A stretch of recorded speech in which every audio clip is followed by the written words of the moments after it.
My dear friends, this second Sunday of Lent is also known as the Transfiguration Sunday.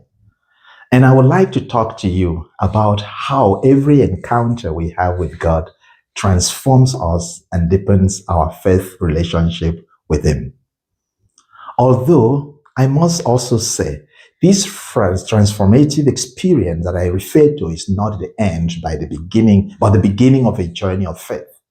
In baptism and other sacraments of the church, God comes to us. He enters into the messiness of our life and transforms it. And when we are transformed, we acquire a new identity. We become co-heirs with Christ.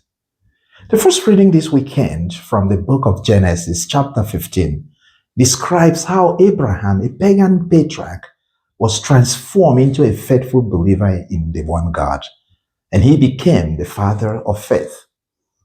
The portrait of Abraham's encounter with God in this reading is very significant. God speaks to Abraham and he pays attention.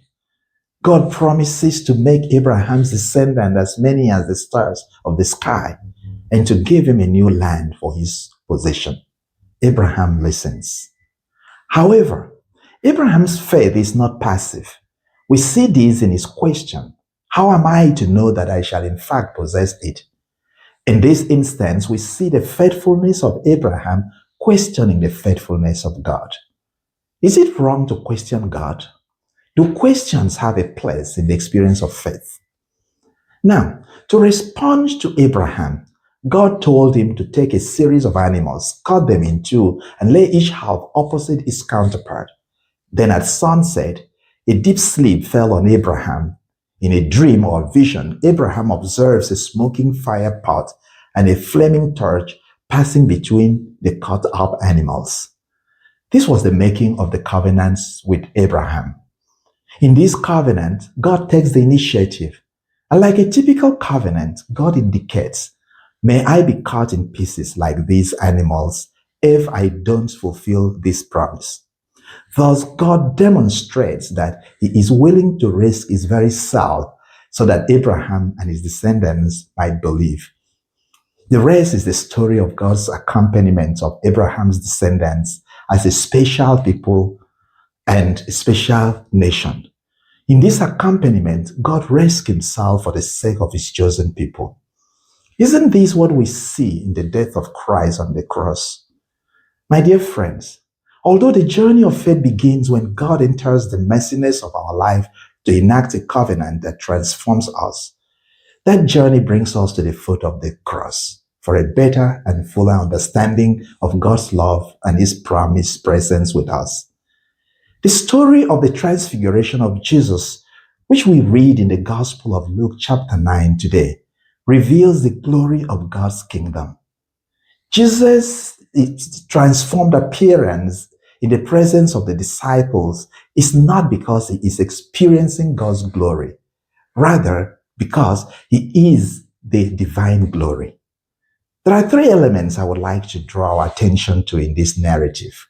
First of all, the experience is on the mountain, and his face and garment shone with dazzling white, while Moses and Elijah appeared beside him. The second, Peter and his companions saw his glory, and from the clouds came a voice saying, "This is my beloved Son, listen to him." Third, Peter said to Jesus, "Master, it is good that we are here. Let us make three tents for you, Moses, and Elijah." My dear friends, recall the day of your baptism, your first Holy Communion, first reconciliation, the day of your wedding or ordination. What stands out for you? I bet you it began with anxiety and great anticipation, sometimes with questions, but it gradually turned into an experience that should never have ended. Think of the feeling you had the whole day and how people interacted with you. It was a special moment. You were special, and something special happened to you. You were transformed into a different person. Perhaps we felt like asking the sun to stand still and let the experience continue. What about other religious celebrations that lifted your spirit so high and you never wanted to let go? I want to say that every sacrament we receive is a moment of encounter with Jesus Christ. And this encounter brings about a new person in a new relationship. However, the mystery of transfiguration points to a journey of faith that must take us through the path of Christ's passion and death onto the cross, onto this resurrection. Elijah and Moses, who appeared beside Jesus at his transfiguration, signify that all scripture agree with the proclamation of the paschal mystery of Christ. Thus, heaven and earth met in the affirmation of the mission of Christ. He must die to rise again. As in the covenant with Abraham, the transfiguration story draws us into a deeper relationship with Christ, who is willing to reach the totality of himself to free us from the dominion of sin and death. The season of Easter is significant for the celebration of sacraments precisely because the mystery of the death and resurrection of Christ is what we enact.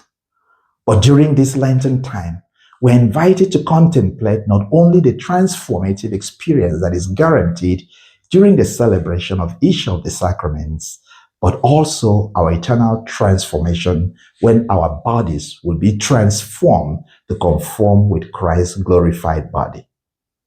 My dear friends, let us trust the plan of God for us to bring salvation to the whole world, even as we are invited to be participants in this plan. May God bless you.